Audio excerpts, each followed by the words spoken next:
Hello, dear friends and students. Welcome to Wow Education. Dear all, life is precious, so is your job and career also. A good start will always lead you to a good goal. So, keeping this in mind, here I have brought you the MCQ practice series based on NCRT books. You may or may not aware that maximum questions are framed from NCRT class 6 to 12 books. So, I am wishing you all the best for your all upcoming examination.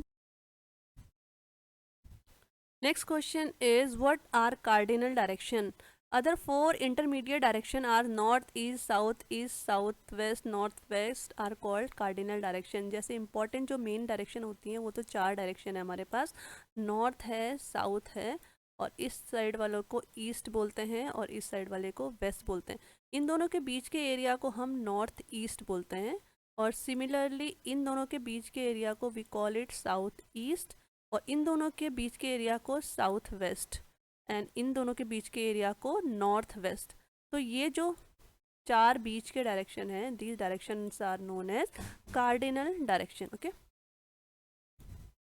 Next question is what are conventional symbols? Some symbols are used commonly internationally like railway line, roads, river, trees, etc.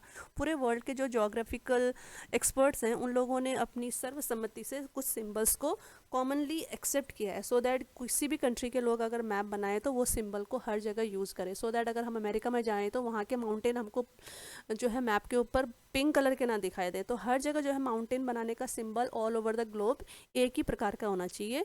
और अगर कोई river बना रहा है map के ऊपर तो river blue colour की बननी चाहिए. अगर कोई ट्रेन के पटरियाँ बना रहा है तो वो किस प्रकार की होनी चाहिए.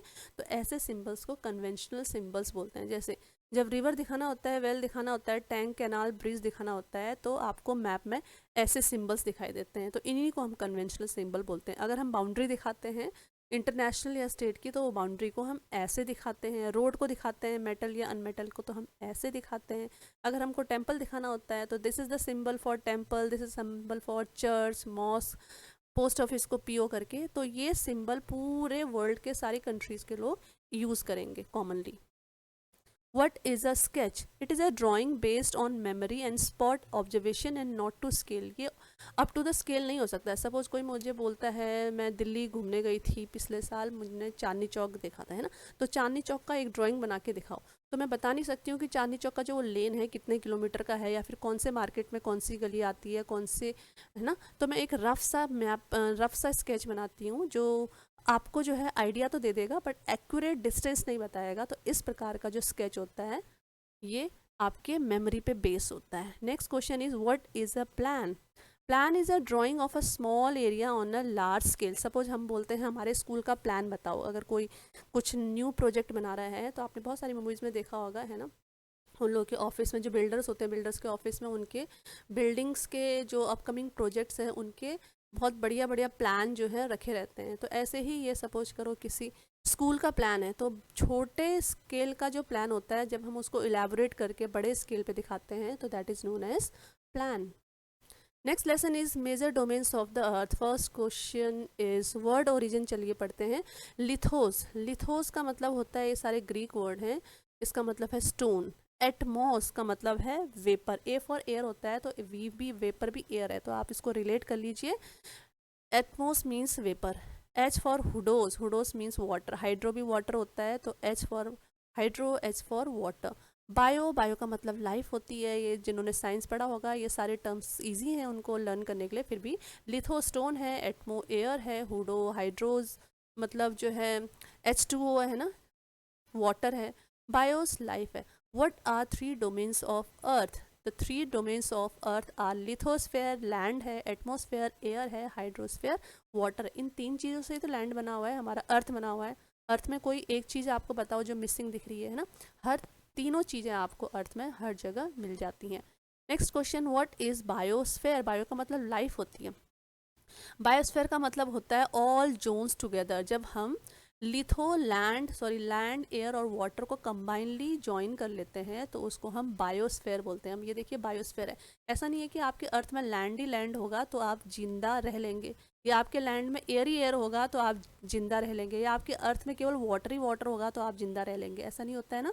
तो हम लोगों को बायो यानी ज़िंदगी जीने के लिए, ज़िंदगी काटने के लिए, ज़िंदगी बिताने के लिए इन तीनों चीज़ों का कॉम्बिनेशन चाहिए होता है। तो इन तीनों चीज़ों के कॉम्बिनेशन को we call it biosphere. Next question is lithosphere contains continents, ocean basin. तो जितने भी कॉन्टिनेंट्स हैं हमारे वर्ल्ड में, ग्लोब में, वो सारे जो कॉन्टिनेंट्स हैं वो लिथोस्फेयर है, ये देखिए है ना, ये लिथोस्फेयर है। और हाइड्रोस्फेयर का भी तो कहीं ना कहीं अंत तो हो रहा होगा, ऐसा तो नहीं है कि हाइड्रोस्फेयर बिल्कुल अर्थ के कोर तक पहुंच रखा है। हाइड्रो मतलब वाटर, वाटर अर्थ के कोर तक तो नहीं है, एक गहराई तक वाटर है, उसके बाद जो है नीचे अर्थ है, फिर से है ना, लैंड ही है। तो जो ओशन है, ओशन का जो बेस है वो भी लिथोस्फेयर का ही पार्ट है। और हाइड्रोस्फेयर कंटेन्स वाटर, हर जगह का वाटर, ऐसे नहीं कि केवल समुद्रों का और जो है ओशियंस का पानी ही हाइड्रोस्फेयर है। अगर आपके घर के आसपास छोटा सा कोई खड्डा है जिसमें पानी है तो वो भी हाइड्रोस्फेयर है। अगर आपके घर के आसपास रिवर है, पॉन्ड है, वेल है, टैंक है, तो वो सब भी हाइड्रोस्फेयर ही हैं। Atmosphere contains layer of gas around the earth. Atmosphere हमको दिखाई नहीं देती है बट एयर तो है।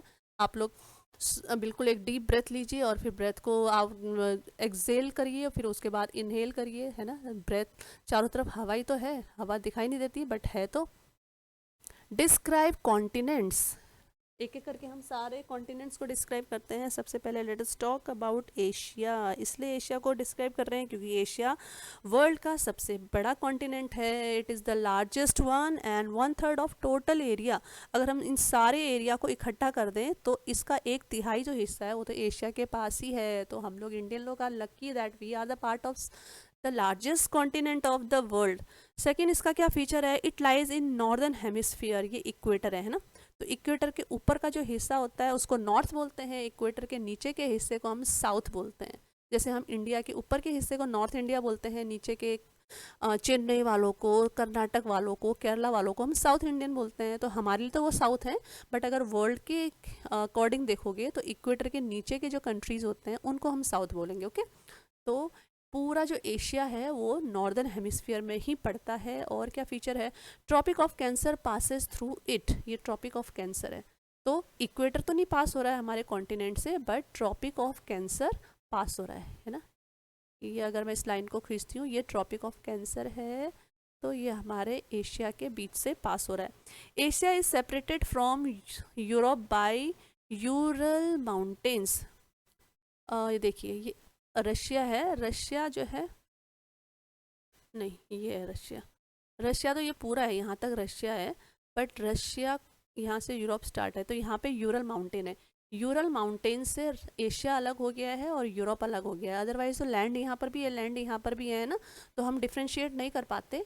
तो इसीलिए जो जियोलॉजिस्ट थे उन लोगों ने क्या डिसाइड किया कि इस माउंटेन के इस साइड के जितने भी कंट्रीज़ हैं उनको यूरोप बोला जाएगा, और इस माउंटेन के इस साइड की जितने भी कंट्रीज़ हैं उनको एशिया बोला जाएगा। अदरवाइज बाकी जितने भी कॉन्टिनेंट्स हैं वो तो बड़े अच्छे से अपने आप को डिवाइड कर रखे हैं। साउथ अमेरिका बिल्कुल अलग है, नॉर्थ अमेरिका अलग है, अफ्रीका अलग है, बट एशिया और यूरोप जुड़े हुए हैं आपस में एक दूसरे से, इसलिए जो है वो उनको अलग करने के लिए यूरल माउंटेन है। Very important question.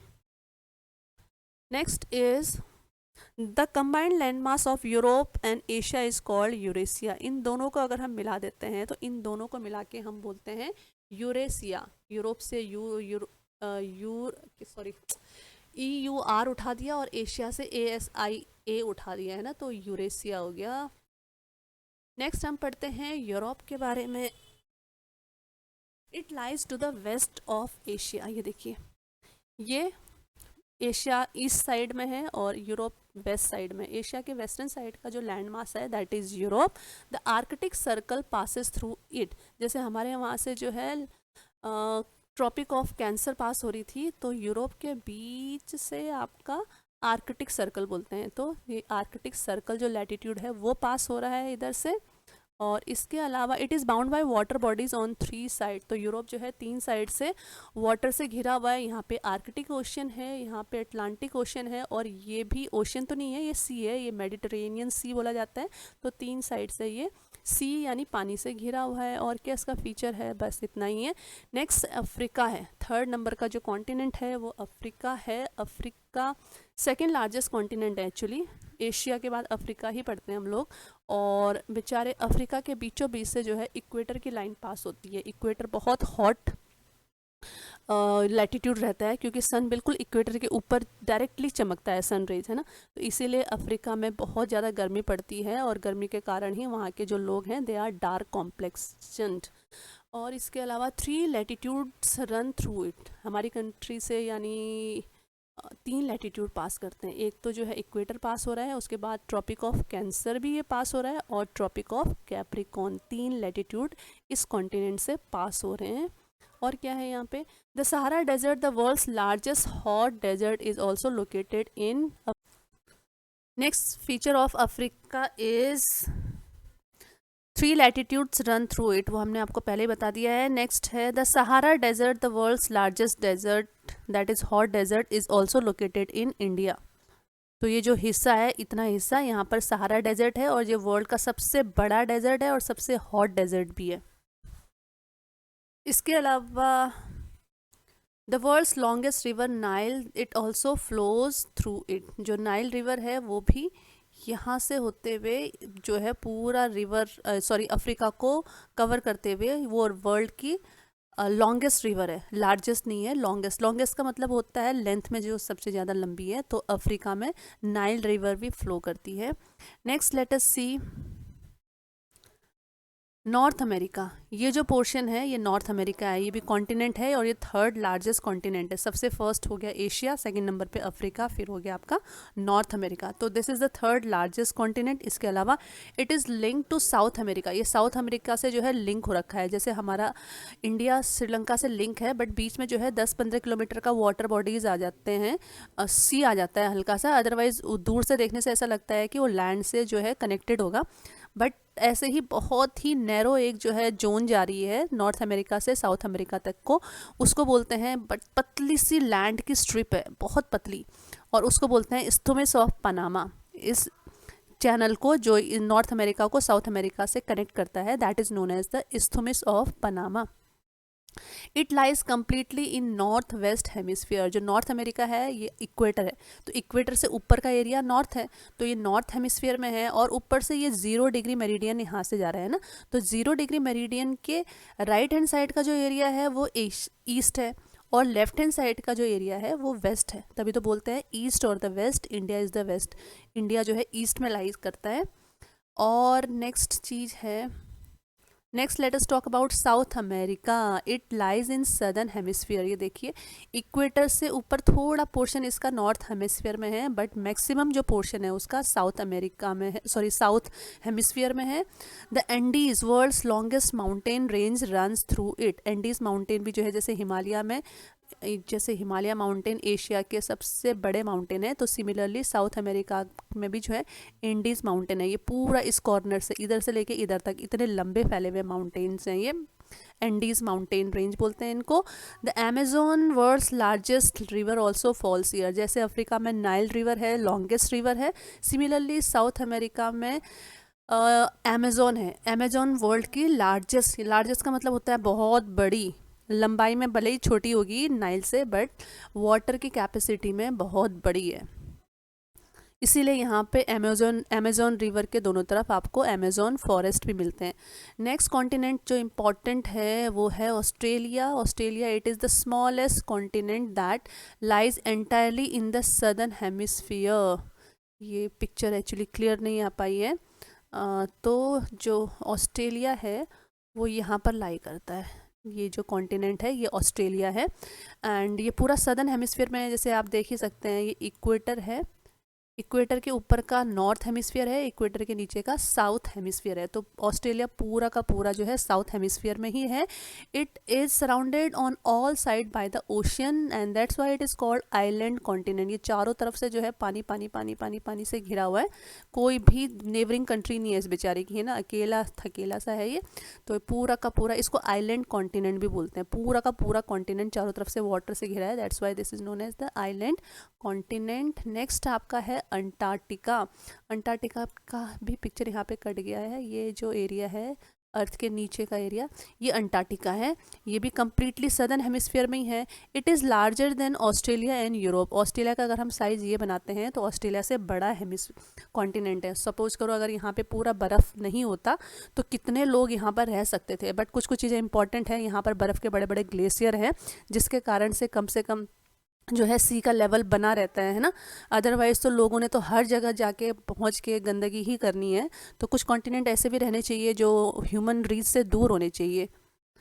It is permanently covered with ice, there are no permanent human settlements over there. तो अंटार्कटिका में कोई ह्यूमन सेटलमेंट नहीं है, but many countries have research stations there. तो लोगों को थोड़ा सा होड़ लग गई है कि सपोज करो कल परसों आने वाले टाइम में अगर वहाँ की पूरी बर्फ़ पिघल जाती है तो कौन सी कंट्री उसके ऊपर अपना दावा ठोकेगी। तो इसी चक्कर में कुछ कुछ कंट्रीज़ ने जो थोड़े से पावरफुल कंट्रीज़ हैं उन लोगों ने वहाँ पे अपने रिसर्च स्टेशन खोल दिए हैं, सो दैट अगर आने वाले टाइम में कुछ यहाँ की बर्फ़ मेल्ट हो जाती है तो उन लोगों को भी इस कॉन्टिनेंट में अपना अपना शेयर मिल सके। तो इंडिया का भी एक रिसर्च स्टेशन है यहाँ पर, उसको बोलते हैं मैत्री या फिर दक्षिण गंगोत्री। देखिए एरियल व्यू है। तो इतने कठिन जगह पे जाके भी साइंटिस्ट लोगों का काम करना है ना, उनको भी एक सल्यूट ही है। ऐसे हार्श कंडीशन में रह के भी अगर वो लोग अपनी पोस्टिंग वहाँ करा रहे हैं और रह रहे हैं और रिसर्च कर रहे हैं। तो this is research station which is being build by India over there. इसको मैत्री या फिर दक्षिण गंगोत्री बोलते हैं। Next question is define hydrosphere. Hydro मैंने आपको पहले बताया था वाटर। वाटर को डिफाइन करना कोई ज़्यादा मुश्किल काम नहीं है। ज्योग्राफी बहुत ईजी और इंटरेस्टिंग है। इनफैक्ट मेरे ख्याल से तो पूरा जो सोशल साइंस सब्जेक्ट है वो ही बहुत इंटरेस्टिंग है। अगर आप इसको अच्छे से समझेंगे तो आपको चीज़ें ऐसे ही बिल्कुल है ना उंगलियों में लर्न हो जाएंगी। The earth is called blue planet. बहुत सिंपल क्वेश्चन है, बच्चे बच्चे जानते हैं। 71% of earth is covered with water. All these facts are being taught you in when you were in class 3, 4, 2, तो तभी आपको बता दिया जाता है ये। और more than 97% of the earth's water is found in ocean and salty. तो हम बोलते हैं 70% वाटर है, फिर उसके बावजूद भी वर्ल्ड में पानी की इतनी स्कैरसिटी क्यों है? क्योंकि जो 97% पानी है वो तो ओशन में ही है, और ओशन का पानी पीने लायक तो होता नहीं है, पूरा का पूरा इतना सॉल्टी होता है, you can not drink it. तो समझ लो 97 जो वाटर अवेलेबल है अर्थ में वो वेस्ट है, हमारे लिए वेस्ट है। अर्थ के क्लाइमेट के लिए वेस्ट नहीं है ना, हमारे लिए वेस्ट है, वो हमारे लिए किसी काम का नहीं है, हम पी नहीं सकते हैं उसको। उसके बाद जो बचा 0.03% जो फ्रेश वाटर है, बाकी 3% बचा है। 3% में से भी जो है कुछ परसेंट जो वाटर है वो ग्लेशियर है। अब ग्लेशियर को पिघला के तो नहीं आप पी सकते हैं ना, तो इसीलिए केवल हमारे पास 0.03% फ्रेश वाटर बचा है, जो रिवर्स में पाया जाता है, अंडरग्राउंड वाटर में है, या फिर लेक्स में है, या वेल्स में है, या पॉन्ड्स में है। Define oceans. Four major oceans are Pacific Ocean, Atlantic Ocean, Indian Ocean and Arctic Ocean. जैसे आप देख सकते हैं पैसिफिक ओशन सबसे बड़ा ओशन है वर्ल्ड का, तो ये यहाँ से शुरू होता है। इसको अगर हम गोल कर देंगे ना तो यहाँ तक है ना, अमेरिका से शुरू होके ये जो है एशिया यानी जापान तक टच हो रखा है। तो this ocean is the largest ocean. और इंडिया के नीचे का जो पानी है उसको हम इंडियन ओशन बोलते हैं। और उसके बाद जो है आर्कटिक रीजन, ये आर्कटिक है, और ये अंटार्कटिक रीजन है ना, ये अंटार्कटिका है। तो आर्कटिक रीजन का जो ओशन है उसको आर्कटिक ओशन बोलते हैं। सिंपल है लर्न करने के लिए। और उसके बाद जो है अमेरिका और यूरोप के बीच का जो पानी है उसको अटलांटिक ओशन बोलते हैं। और अंटार्कटिक के थोड़ा सा ऊपर का जो पानी है उसको हम सदर्न ओशन बोलते हैं। तो इन्होंने डिवाइड करके भी दिखा रखा है कितना हिस्सा कौन सा है। तो Pacific ocean is the largest ocean दिखाई दे रहा है, उसके बाद अटलांटिक ओशन दिखाई दे रहा है, उसके बाद इंडियन ओशन दिखाई दे रहा है, फिर उसके बाद मेरे ख्याल से आर्कटिक ओशन है, फिर then you have the southern ocean. तो टोटल हमारे पास 1, 2, 3, 4, 5 ओशंस हैं। The largest ocean is Pacific, obviously. The deepest part of the earth, Mariana Trench, that is in Pacific Ocean. Deepest का मतलब वहाँ पे गहराई नापी होगी है ना, जो भी स्विमर्स होंगे, जो गोताखोर होंगे, उन लोगों ने वहाँ की गहराई नापी होगी। तो जो सबसे गहरा पॉइंट मिला है वो पैसिफिक ओशन में मिला है। उसके बाद जो है shape of Pacific is circular. Pacific ocean की जो शेप है वो ऐसी सर्कुलर दिखाई दे रही है ना आपको, बिल्कुल पूरी गोल है। हाफ इधर का है और हाफ इधर का है, तो इसको मिला देंगे तो ये गोल हो जाएगा। और उसके अलावा the shape of Atlantic is S. Atlantic ocean को देखेंगे तो हम उसकी शेप थोड़ी सी एस निकल रही है ना। और second largest ocean is Atlantic, वो मैंने बता दिया है आपको। Only ocean named after a country. हमारे इंडिया कंट्री के नाम पे एक पूरा ओशन पड़ा हुआ है, उसको इंडियन ओशन बोलते हैं। Pacific ocean is connected with Arctic ocean by Bering strait. Pacific ocean और जो है आर्कटिक ओशन, बेरिंग स्ट्रेट करके कोई जगह है, उस लाइन से कनेक्टेड हैं। Next question is define atmosphere. Air से रिलेटेड जो भी चीज़ है वो एटमॉस्फेयर है। Layer of gas that surrounds the earth is called atmosphere. हमारे अर्थ के चारों तरफ जो है वेरियस गैसेस की लेयर्स हैं, बट हमको दिखाई नहीं देती हैं, है ना, तो उसी एरिया को हम एटमॉस्फेयर बोलते हैं। The atmosphere extends up to, हमारे अर्थ के कितने ऊपर तक एटमॉस्फेयर मिलेगा हमको? 1600 किलोमीटर तक, तो बहुत बड़ा एरिया है, अच्छा खासा है ना। एटमॉस्फेयर इज कंपोज्ड ऑफ, क्या क्या चीज़ें मिलती हैं एटमॉस्फेयर में? सबसे ज़्यादा नाइट्रोजन है 78%, जिसकी हमको ज़रूरत नहीं है, बट प्लांट्स को खूब ज़रूरत होती है इसकी। उसके बाद 21% ऑक्सीजन है, जिसकी हमको सख्त ज़रूरत है। उसके बाद है अदर गैसेस जो 1% है। नेक्स्ट क्वेश्चन है the density of atmosphere is maximum at, सबसे ज़्यादा घना जो एयर रहता है, जो घना एटमॉस्फेयर रहता है, वो आपको कहाँ पर मिलेगा? ऑब्वियसली वो हमको अर्थ के ऊपर ही मिलेगा, क्योंकि जब अर्थ जितनी भी एयर होती है वो भारी होके नीचे ही आ जाती हैं, है ना, क्योंकि जो हल्की एयर होती है वो तो सारा ऊपर उड़ के चली जाती हैं। पहाड़ों में देखा होगा, जब हम पहाड़ चढ़ते हैं तो हमको सांस लेने में बहुत मुश्किल होती है, क्योंकि पहाड़ों में हवा कम होती है। तो दैट्स वाई जो हवा रहता है वो सबसे ज़्यादा डेंस अर्थ के बिल्कुल नज़दीक रहता है, तो नीचे की तरफ जो है हवा ज़्यादा रहती है। सी लेवल यानी समुद्र के ऊपर सबसे ज़्यादा डेंसिटी रहती है एयर की। The density of atmosphere is minimum at, जैसे जैसे हम ऊपर जाते हैं वैसे वैसे एटमॉस्फेयर यानी एयर की डेंसिटी कम हो जाती है, ऑक्सीजन लेवल कम हो जाता है। इसीलिए जितने भी जो माउंटेनियर्स होते हैं वो अपने साथ ऑक्सीजन सिलेंडर लेके जाते हैं, so that they can breathe easily over there. Moving air is known as, air तो है सबको पता है ना चारों तरफ, बट हमको एयर कब दिखाई देती है? जब वो मूव करती है, जब हमारे आसपास के ट्रीज़ के लीव्स हिलते हैं, हम लोग हमारे बाल हिलते हैं स्लो मोशन में, या छत पे सुखाए हुए कपड़े हिलते हैं, तब हमको पता चलता है कि ओहो हवा, उसको तब हम बोलते हैं हवा। तो जब एयर मूव करती है तो that is known as wind. What is biosphere पहले हम पढ़ चुके हैं, जिसमें एटमॉस्फेयर और लिथोस्फेयर और हाइड्रोस्फेयर तीनों का जो कॉम्बिनेशन है, जिसमें लैंड, वाटर और एयर होता है, उसके कॉम्बिनेशन को we call it biosphere. What is global warming? Global का मतलब होता है वर्ल्ड, वार्म का मतलब होता है गर्म होना। जब वर्ल्ड गर्म हो जाता है, वर्ल्ड मतलब हमारी अर्थ या ग्लोब जब गर्म हो जाती है, तो that phenomena is known as global warming. अब ग्लोबल वार्मिंग जो होती है वो कौन से रीजन से होती है? पहले के टाइम पे ग्लोबल वार्मिंग नहीं थी, क्योंकि पहले के टाइम पे इंडस्ट्रीज नहीं थे, बट अब हम लोग को प्रोग्रेस भी चाहिए और अर्थ भी अच्छी चाहिए, तो दोनों चीज़ें एक साथ नहीं हो सकती। Now we have lot of industries. उसके बाद थर्मल पावर स्टेशंस हैं जहाँ पे न्यूक्लियर एनर्जी बनती है। व्हीकल्स देखो, हर घर में 4-5 व्हीकल्स है। पहले we use to have only 1 scooter for entire family, और उससे पहले भी मेरे पापा के टाइम पे तो we had only 1 Atlas cycle, जिसमें पापा ने आगे 2 सीट लगा रखी थी छोटी, उसमें हम दोनों भाई बहन बैठ जाते थे, पीछे मम्मी बैठती थी मेरे भाई को लेके, है ना। तो पूरा जो है 4-5 लोगों की फैमिली जो है हमारी एक एटलस साइकिल पे घूम लेती थी। तो आजकल के टाइम पे देखो, मेरे बेटे की अलग साइकिल है, मेरी बेटी की अलग साइकिल है, हस्बैंड का अलग गाड़ी साइकिल बोल रही हूँ, in fact they have two wheelers. मेरा अलग टू व्हीलर है, कार है, हस्बैंड का अलग टू व्हीलर कार है। तो जितने लोग हैं उतने ही हम लोग के पास जो है बाइक्स हैं, व्हीकल्स हैं, और बड़े बड़े घरों में देखो एक एक बंदे के पास जो है 6-6, 7-7 गाड़ियाँ होती है चेंज कर करके जाने के लिए। तो जैसे लोगों का फैमिली प्लानिंग होता है, व्हाट वी थिंक कि हम ऐसे ही गाड़ियों का भी फैमिली प्लानिंग होना चाहिए। गाड़ियों की जो क्वांटिटी है वो भी लिमिटेड होनी चाहिए। तो इन सब चीज़ों से भी जो है CO2 निकलता है, और CO2 हमारे अर्थ के लिए, अर्थ के हेल्थ के लिए बहुत ही बुरा है। और इन सारी गैसों के कारण CO2 बहुत ज़्यादा गर्म होता है, तो इन गैसों इसके कारण जो ग्लोब है वो गर्म हो जाता है, and that phenomena is known as global warming. Next lesson is lesson 7, major landforms of the अर्थ।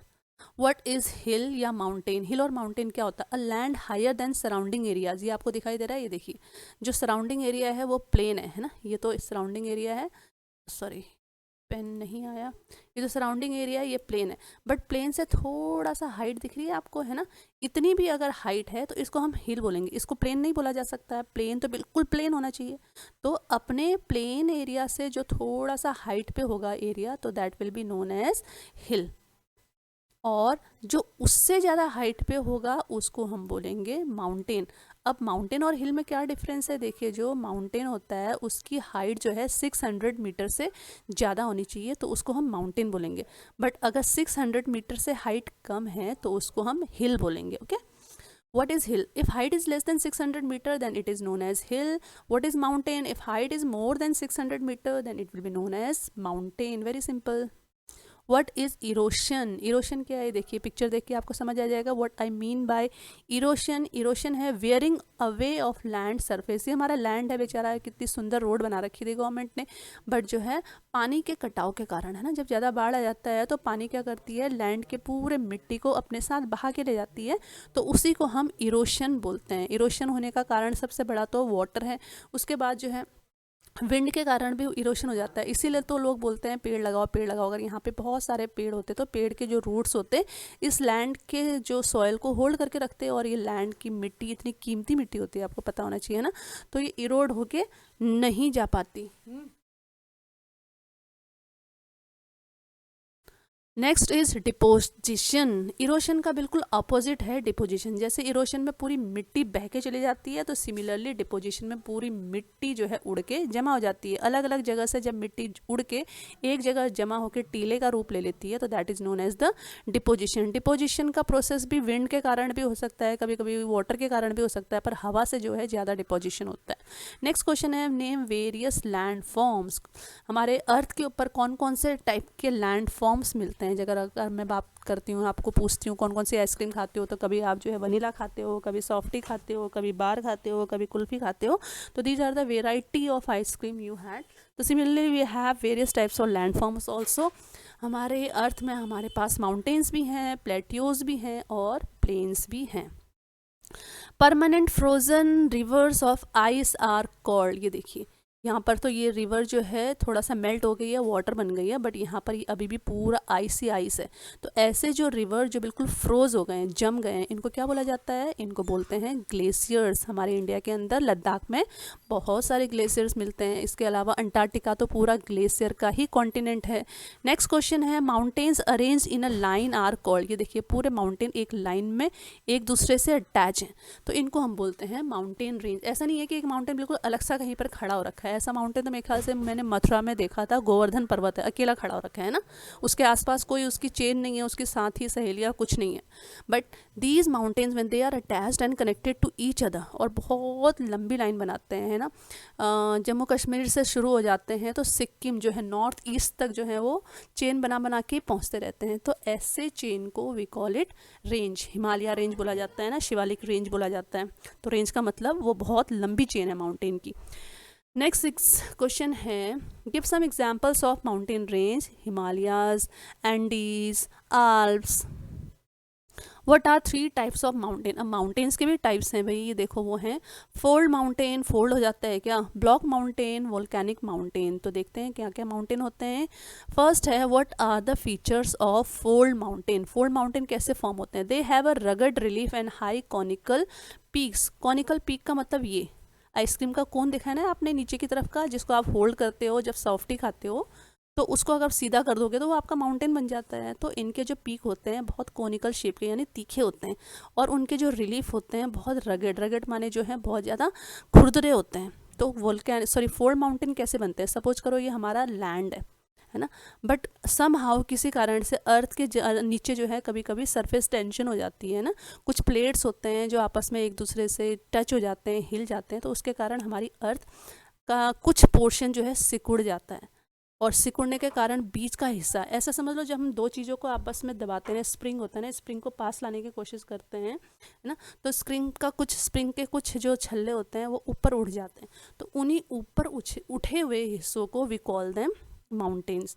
तो यही रीजन है जियोलॉजिस्ट ने दे रखा है माउंटेन कैसे बने होंगे, फोल्ड माउंटेन्स।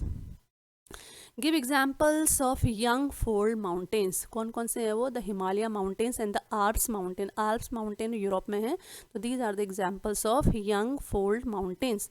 तो हिमालय माउंटेन का कोई वैरायटी आपसे पूछेगा कि व्हाट टाइप ऑफ माउंटेन, एक तो वो यंग है।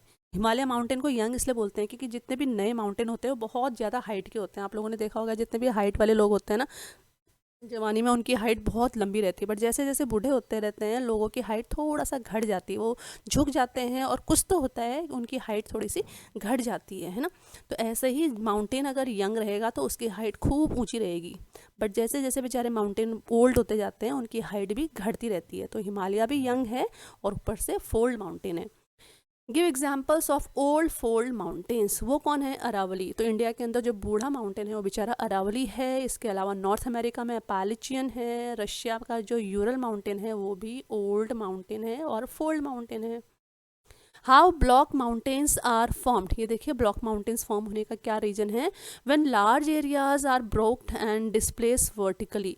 ये पहले जो है पूरा का पूरा, सपोज करो ये लैंड का जो सरफेस था ऐसा था, है ना, ऐसा था, पर अर्थ के नीचे कुछ ना कुछ मूवमेंट होते रहते हैं। आपको पता होना चाहिए, अगर आप ज्योग्राफी पढ़ते हैं तो उन मूवमेंट्स के कारण क्या होता है, अर्थ का कुछ हिस्सा जो है प्लेट खिसक जाते हैं। प्लेट खिसकने के कारण जब वो प्लेट नीचे खिसक जाते हैं तो ऊपर का जो हिस्सा है वो नीचे चला जाता है और कुछ हिस्सा ऊपर ही रह जाता है। जिसके नीचे के प्लेट नहीं खिसकते वो हिस्सा वहीं पर ही रहता है।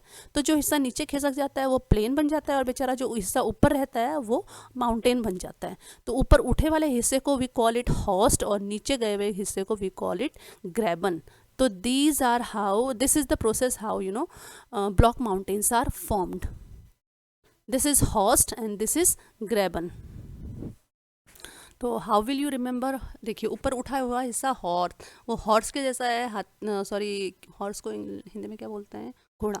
घोड़े के जैसा है, उठा हुआ है, इसलिए ऊपर वाला हिस्सा हॉर्स और नीचे गिरा हुआ हिस्सा जी फॉर ग्रेबन, जी फॉर गिरा हुआ हिस्सा, तो नीचे गिरे हुए हिस्से को we will call it graben. Okay, next है, इसके एग्जाम्पल कौन से हैं? Rhine valley and Vosges. दोनों के दोनों जो माउंटेन्स हैं वो यूरोप में है। कहने का मतलब वो जो माउंटेन्स हैं उनके ऐसे जो सरफेस का जो टॉप होगा वो ब्लॉक टाइप का होगा, पीक बिल्कुल ऐसे तीखे नहीं है ना। तो जो ब्लॉक माउंटेन्स होते हैं उनके पीक भी बिल्कुल ब्लॉक जैसे ही होते हैं। How volcanic mountains are form. तीसरे टाइप का जो माउंटेन था वो वोल्केनिक माउंटेन्स था। तो वो कैसे फॉर्म होते हैं? वो भी बहुत इजी है। देखो, they are form due to the volcanic activity. जब अर्थ के नीचे से जो वोल्केनो निकलता है, लावा निकलता है, तो वो लावा और मैग्मा इकट्ठा होता रहता है, इकट्ठा होता रहता है, एक के ऊपर एक इकट्ठा होता रहता है। उसके कारण भी बहुत बड़ा एक टीला जैसा बन जाता है। तो such mountains are known as volcanic mountain. उसके एग्जाम्पल्स हैं माउंट किलिमंजारो। अजीबोगरीब से नाम अगर आपको दिखाई दे कहीं पर तो समझ लीजिए कि वो वोल्केनिक माउंटेन है ना। की फॉर काला काला है ना, तो की फॉर जो है, जो वोल्केनिक माउंटेन होते हैं वो काले होते हैं क्योंकि उनका जो लावा होता है वो जलता रहता है और जो जलने के बाद ठंडा हो जाता है तो वो कोयला बन जाता है और वही कोयला फिर से पत्थर में कन्वर्ट हो जाता है। उसके अलावा जापान में भी वोल्केनिक माउंटेन है, उसका नाम है फुजियामा, मतलब जिसका फ्यूज उड़ गया हो, काले हो गए हों, तो ऐसे सारे माउंटेन वोल्केनिक माउंटेन है। Next question is which is the largest under sea mountain. Under sea mountain का मतलब आप समझ रहे हैं? ये पिक्चर देखिए, इस पिक्चर को देख के आपको बहुत सारी चीज़ें अंदाजा हो जाएंगी। द मोना की, ये हवाई आइलैंड है। हवाई जो है अमेरिका के नीचे वाला जो सी है वहाँ पर एक हवाई आइलैंड है, तो वहाँ पर आपको मोना की नाम का ये माउंटेन मिलेगा इन द पैसिफिक ओशन। इसकी जो हाइट है 10,205 metres. It is even the higher than the highest under sea mountain. और इसकी अगर हम हाइट देखेंगे तो एवरेस्ट की हाइट 8.8 मीटर है, मतलब 8,000 मीटर है। बट इस मोना की माउंटेन की जो हाइट है वो 10,000। बट इसको सबसे ऊंचा पीक इसलिए नहीं बोला जाता क्योंकि इस बेचारे माउंटेन का देखो मैक्सिमम पोर्शन तो समुद्र के नीचे डूब गया है, और डूबे वाले हिस्से को तो हम माउंटेन नहीं बोलेंगे, है ना, क्योंकि तो समुद्र के नीचे डूब गया है। तो अगर किसी ज़माने में समुद्र का पानी कम हो जाता है तो ये एवरेस्ट से भी ज़्यादा ऊंचा माउंटेन माना जाएगा। फिर जो है माउंटेनियर्स इसको चढ़ने के लिए मारे मारे फिरते रहेंगे, है ना, because they have a zeal and enthusiasm to win or to scale the highest peaks of the world. Next question है, give examples of the oldest plateau. हमने माउंटेन के बारे में पढ़ लिया। Now next let us move towards to the plateaus. Plateaus जो है India के अंदर जो सबसे पुराने प्लेटियोज हैं वो डेक्कन प्लेटियोज हैं, और कीनिया में ईस्ट अफ्रीकन प्लेटियोज हैं, और ऑस्ट्रेलिया में द वेस्टर्न प्लेटियोज हैं। Which is the highest plateaus in the world. Highest plateaus obviously high जगह पे ही होंगे, तो जो तिब्बत प्लेटियो है वो वर्ल्ड का हाईएस्ट प्लेटियो है, जिसकी हाइट है 400 से लेके 600 मीटर तक। Why plateaus are useful? Because they are store houses of minerals. Plateaus में बहुत सारे मिनरल्स मिलते हैं, आयरन ओर होता है वहाँ पे, कॉपर, जिंक, गोल्ड, है ना, बहुत सारे मिनरल्स और मेटल्स वहाँ मिलते हैं, तो इसीलिए उनको स्टोर हाउस ऑफ मिनरल बोला जाता है।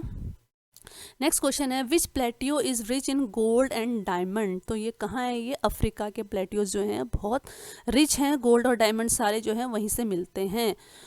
Where are the huge reserve of coal and iron found, वो कहाँ मिलते हैं हमको? इंडिया के अंदर छोटा नागपुर प्लेट्यू है, वहाँ पर कोल और आयरन बहुत ज़्यादा मिलता है।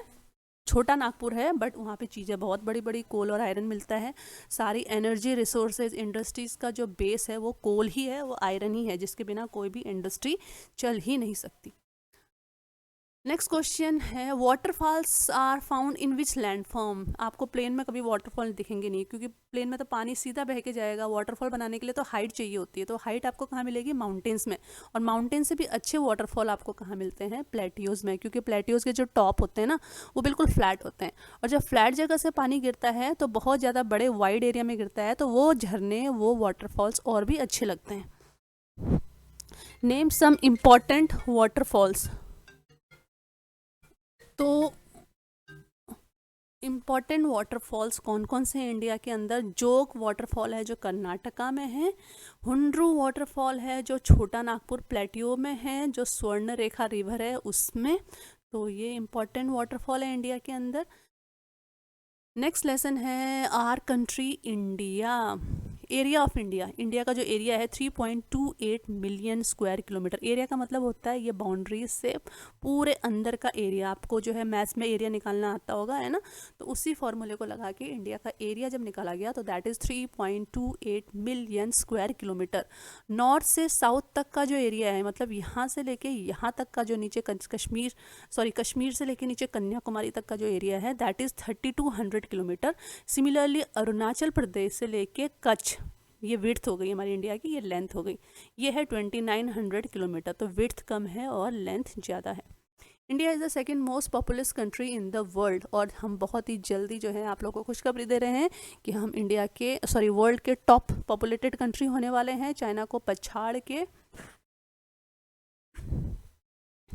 इंडिया का लोकेशन देख लीजिए, India is located in northern hemisphere, है ना, ये आपको पता है ही, क्योंकि इंडिया जो है इक्वेटर से ऊपर है, तो हम नॉर्दर्न हेमिस्फीयर के पार्ट हैं। और कौन कौन से लैटिट्यूड के बीच में है? यहाँ पर 8 डिग्री 4 लैटिट्यूड है, और यहाँ पे 37 डिग्री 6 लैटिट्यूड है। लैटिट्यूड का मतलब जो लेटी हुई लाइन्स हैं उनको हम लैटिट्यूड बोलते हैं। तो ये लाइन है ये 37 डिग्री एंड 6 डिग्री नॉर्थ है। सिमिलरली जो यहाँ की लाइन होगी ये लैटिट्यूड होगा टाइपिंग करना बहुत मुश्किल है। यहाँ का जो लैटिट्यूड होगा ये 8 और 4 है ना, इसको ऐसे लिखा जाएगा। तो 37 डिग्री 6 डिग्री नॉर्थ से लेके 8 डिग्री 4 नॉर्थ तक के बीच का जो लैटिट्यूडनल एरिया है वो इंडिया का है। इसके अलावा लॉन्गिट्यूड, एक लॉन्गिट्यूड ये हो गया 68 डिग्री 7, और ऐसे ही एक लॉन्गिट्यूड ये है जिसका मेजरमेंट ये 97। The standard meridian of India is 82 degree and 30 east, ये वाला ये स्टैंडर्ड मेरिडियन है जो इंडिया के अंदर उत्तर प्रदेश के इलाहाबाद नामक प्लेस से, इलाहाबाद का नाम अब चेंज करके प्रयागराज कर दिया है, तो यहाँ से गुजरता है।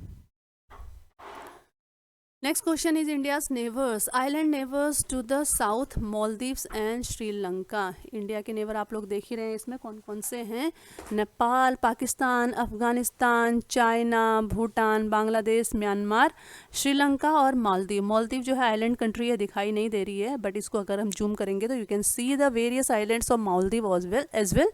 बाकी जो सारी कंट्रीज़ हैं वो तो हमारे से लैंड से जुड़ी हुई हैं, बट श्रीलंका और मालदीव के बीच में पानी का डिस्टेंस है ना, इनके जो बॉर्डर्स हैं हमारी कंट्री के साथ जुड़े हुए नहीं हैं, तो ये आइलैंड नेबर्स हैं हमारे। श्रीलंका इज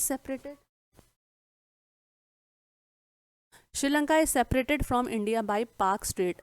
इंडिया और श्रीलंका के बीच का जो बॉर्डर लाइन है, आपको पता है हर कंट्री, दो कंट्रीज़ के बीच के जो बॉर्डर लाइन होते हैं उनके कुछ ना कुछ बड़े इंटरेस्टिंग नेम्स होते हैं, तो उन बॉर्डर लाइन को जो है दोनों कंट्रीज़ ने फॉलो करना पड़ता है। तो ऐसे ही श्रीलंका और इंडिया के बीच का जो बॉर्डर लाइन है उसको बोला जाता है पाक स्ट्रेट। नाम पाक है बट बॉर्डर हमारा श्रीलंका के साथ है।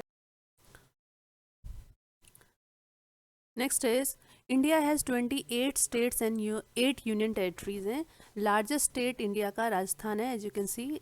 उससे पहले उत्तर प्रदेश हुआ करता था, पर उत्तर प्रदेश से उत्तराखंड अलग होने के बाद now Rajasthan is the largest state. Smallest state Goa है, दिख भी नहीं रहा है, ये देखिए छोटा सा स्टेट ये गोवा है।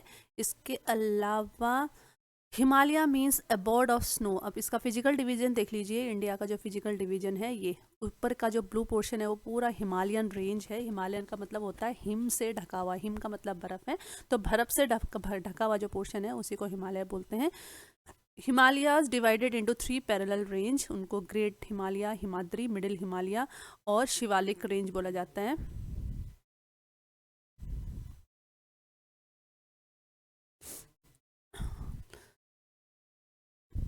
बड़े ग्रेट हिमालयाज का मतलब बहुत ऊंचे ऊंचे पहाड़ जिसमें जो पीछे का जो पोर्शन है उस सपोज करो ये हिमालय है, तो हिमालय को हम 3 पार्ट में डिवाइड कर देते हैं, 2। तो इसको हम ग्रेट हिमालय बोलेंगे और इसको हम मिडिल हिमालयाज बोलेंगे और इसको हम लोअर हिमालयाज बोलेंगे। तो यहाँ के जो हिल स्टेशंस हैं वो बहुत फेमस हैं, इसमें डलहौजी है, शिमला हिमाचल प्रदेश का, और कुल्लू मनाली है, और उत्तराखंड के अंदर नैनीताल, मसूरी, और नॉर्थ ईस्ट के अंदर जो दार्जिलिंग है हिल, ये लोअर हिमालयाज माने जाते हैं। और जो ग्रेटर हिमालयाज के पहाड़ हैं वो बहुत हाइट वाले पहाड़ हैं जिसमें एवरेस्ट पीक भी इंक्लूडेड है। The northern plains formed by Ganga, Indus and Brahmaputra river. ये नॉर्दर्न प्लेन है, जितना भी ग्रीन पोर्शन दिखाई दे रहा है तो इसका मतलब यहाँ पे बहुत प्लेन एरिया है। तो यहाँ पर आपको पता ही है गंगा और बहुत सारी जो रिवर्स हैं, नर्मदा, ब्रह्मपुत्र यहाँ चाइना से आती है, चाइना से आते हुए फिर ये इंडिया में होते हुए बांग्लादेश से निकल जाती है। और यहाँ पे सिंधु रिवर है, सिंधु रिवर के कारण जितने भी प्लेन्स फॉर्म होते हैं वो रिवर्स के कारण ही होते हैं, क्योंकि रिवर जब बहती है तो पूरे एरिया को प्लेन बनाती हुई बहती है, तो इसीलिए ये पूरा एरिया गंगा और यमुना रिवर्स के कारण प्लेन है। उसके बाद जो नेक्स्ट फीचर है इंडिया का फिजिकल फीचर, वो है डेक्कन प्लेटियोस। प्लेटियोस का मतलब यहाँ पे ऐसे माउंटेन्स हैं जिनका टॉप फ्लैट होता है, माउंटेन से छोटे हाइट के हैं, और ये पूरा एरिया जो है मिनरल्स में बहुत रिच है। यहाँ पे हमारी कंट्री के लिए बहुत सारे मिनरल्स मिलते हैं, जिसमें आयरन है, कॉपर है, गोल्ड है। The great Indian desert lies south west of, ये इंडियन डेजर्ट है, इसमें राजस्थान आ जाता है और गुजरात का कुछ पोर्शन भी आ जाता है, पूरा ही गुजरात ऑलमोस्ट कवर हो रहा है। तो ये दोनों ड्राई रीजन है, यहाँ पे पानी की बहुत स्कैरसिटी है, कमी है, इसीलिए इसको इंडियन डेजर्ट बोलते हैं। जो थार डेजर्ट है वो भी इधर ही है, इंडिया का जो सबसे लार्जेस्ट डेजर्ट है थार डेजर्ट। नेक्स्ट है the great peninsular plateaus lies south of India. Peninsular का मतलब होता है ये वाला जो एरिया है, इसको हम पेनिनसुलर प्लेटियोज बोलते हैं, जो दो तरफ से वाटर बॉडी से घिरा रहता है, right. Aravalli mountain border south west of India. The Vindhyas and Satpuras are two important mountain range. Vindhyachal पर्वत दिख रहे हैं आपको, सतपुड़ा माउंटेन रेंज दिख रही है ना, ये इंडिया के बीचों बीच है ये माउंटेन रेंज, नॉर्थ इंडिया को साउथ इंडिया से अलग करती हैं। और अरावली माउंटेन दिख रहे हैं आपको, ये देखिए राजस्थान में होते हुए ये इधर पे कौन सा स्टेट है, हरियाणा और राजस्थान से होते हुए ये अरावली रेंज है। Western Ghats are continuous. Western Ghat ये है, ये ईस्टर्न घाट है, तो ये कंटिन्यूस है, बिल्कुल यहाँ से स्टार्ट होते हैं तो यहीं पे आके ख़त्म होते हैं। वेर जो ईस्टर्न घाट है ये बीच में ब्रेक हो रखे हैं, कहीं पर रिवर जा रही है, कहीं पर लैंड के पीसेस हैं। तो जो ईस्टर्न घाट है वो अनइवन है और डिसकंटिन्यूड है बीच बीच में। तो अगर आपसे पूछा जाए विच घाट इज़ कंटिन्यूस, तो वो होगा वेस्टर्न घाट। कहने का मतलब जो अरेबियन सी की तरफ का हिस्सा है वो बिल्कुल सीधा साधा है, बट जो ये कौन सा बे है, ये बे ऑफ बंगाल का जो हिस्सा है वो टूटा और बिखरा हुआ है। The river Narmada and Tapi flow through these ranges. Narmada दिख रही है आपको, इसमें नर्मदा रिवर नहीं बना रखा है, तो नर्मदा और तापी भी इधर पे ही फ्लो करती हैं सेंट्रल इंडिया में, यहाँ पे दिख रही है। ये नर्मदा और तापी इंडिया के इस वाले स्टेट से ओरिजिन होती है, इसके बाद ये अरेबियन सी में जाके मिल जाती हैं। और ये दो नदियां हैं जो वेस्ट फ्लोइंग रिवर्स हैं, अदरवाइज बाकी की जो सारी नदियां हैं आपको मोस्टली जो दिख रही हैं साउथ इंडिया में, वो सारी ईस्ट फ्लोइंग रिवर्स हैं। तो नर्मदा और तापी जो है बिल्कुल अपनी गंगा उल्टी बहाते हैं, ये उल्टा बहते हैं, ये अरेबियन सी में जाते हैं। उसके अलावा महानदी उड़ीसा में है, गोदावरी देखिए इस स्टेट में है, कृष्णा, कावेरी, ये सारी की सारी बे ऑफ बंगाल में जाके मिलती हैं। These plateaus are rich in coal and iron ore.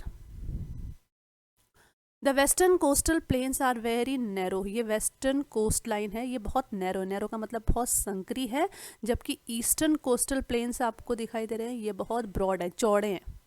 Mahanadi Godavari Krishna Kaveri drain into bay of Bengal, ये हम पहले पढ़ चुके हैं। ये चार जो नदियां हैं ये बे ऑफ बंगाल में ड्रेन होती हैं।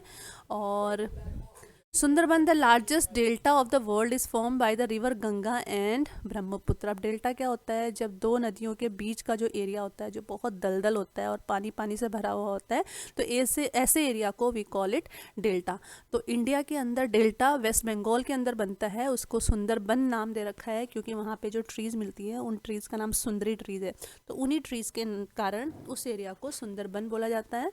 तो जो ये सुंदरबन डेल्टा है, this forms because of the two very important and very the large rivers of India, they are Ganga and Brahmaputra. Next question is what is alluvial deposit. Now what do mean by alluvial deposit. ये देखिए, very fine soil brought by reverse. ये river है, river अपना रास्ता change करती रहती है, तो जहाँ जहाँ से भी रिवर बहती है और जो रास्ता वो छोड़ देती है वहाँ पर वो अपना सॉइल छोड़ देती है। सपोज करो ये जो रिवर है ये पहले इस साइड से बहती होगी, फिर उसके कितने सालों बाद 50-100 सालों बाद रिवर ने अपना रास्ता थोड़ा सा चेंज कर दिया, now started flowing through here. तो ये वाला हिस्सा जो है ये अब प्लेन बन गया है और इस मिट्टी को जो है ये पहाड़ से लेके आती है ना अपने साथ। तो इस मिट्टी में बहुत फर्टिलिटी होती है और ये भी वही चीज़ है, पहले रिवर हो सकती थी यहाँ से बहती हो, फिर उसके बाद रिवर ने अपना रास्ता चेंज करके it has shifted toward this side. तो इन सारे प्लेन्स को फॉर्मेशन का जो रीजन होता है वो रिवर ही होती है। तो इसी को एलुवियल सॉइल बोलते हैं, जो रिवर अपने साथ बहा के लेके आती है और ये सॉइल बहुत ही अच्छी होती है। व्हाट इज ट्रिब्यूटरी, ये मेन रिवर है ना।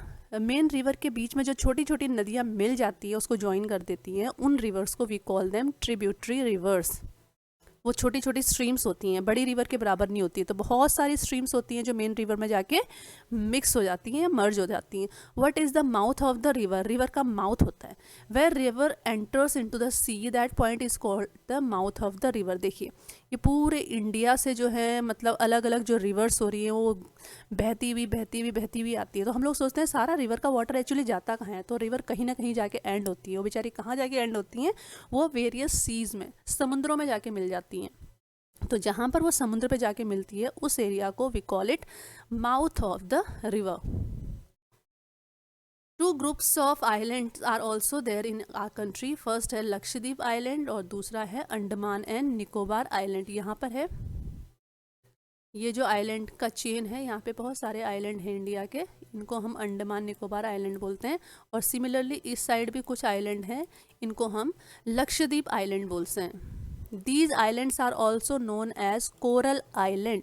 अब कोरल क्या होता है, कोरल जो है एक प्लांट्स होते हैं या एनिमल्स होते हैं, उनके डेड बॉडी जब वो स्केलेटन बन जाते हैं तो बहुत सुंदर दिखाई देते हैं। लोग मरने के बाद बदसूरत दिखाई देते हैं, बस हड्डियाँ हड्डियाँ रह जाती हैं। बट कोरल ऐसे एनिमल्स हैं या प्लांट्स हैं जिनका स्केलेटन मरने के बाद और ज़्यादा खूबसूरत दिखते हैं। तो पूरे अंडमान निकोबार और लक्षद्वीप आइलैंड में आपको कोरल आइलैंड मिलेंगे। आप जब कभी वहाँ घूमने जाते हैं तो आपको सी डाइविंग करके वो कोरल्स आइलैंड दिखाए जाते हैं।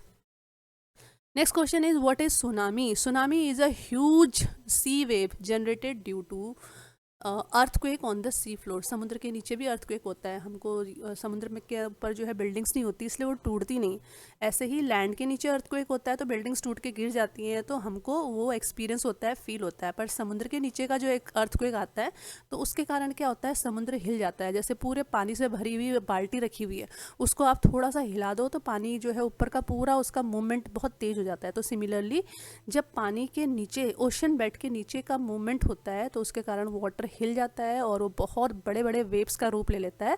तो such huge waves are known as tsunami. कभी कभी तो ये इतने डेंजरस हो जाते हैं कि अपने आसपास के जितने भी एरियाज होते हैं उनको डुबा के बिल्कुल प्लेन स्विमिंग पूल बना देते हैं।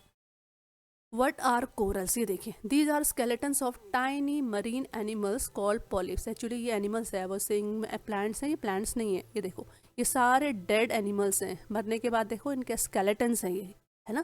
तो स्केलेटन्स ऐसे लग रहे हैं जैसे कोई ये जो है मरीन प्लांट्स है, एक्चुअली ये मरे हुए पॉलिप्स हैं। इन एनिमल्स का नाम पॉलिप्स है। Tsunami affected Indian island in which year, India के अंदर बहुत बड़ा सुनामी का जो है वेव आया था 2004 में, जिसके कारण हमारा नॉर्थ का जो साउथ का जो सदर्न मोस्ट पॉइंट है इंदिरा पॉइंट, वो पूरी तरह से समुद्र के अंदर डूब गया था और चेन्नई का एक बहुत बड़ा हिस्से में भी डिजास्टर आ गया था, वहाँ के बहुत सारे लोगों की कैजुअलिटी हुई थी। Please subscribe our channel, that is Wow Education, so that we can bring more informative videos for your career and for your jobs. और इसके कंटिन्यूशन के लिए बाकी जो फर्दर वीडियोस हैं उनको देखते रहिए. Thank you so much and please do subscribe wow education.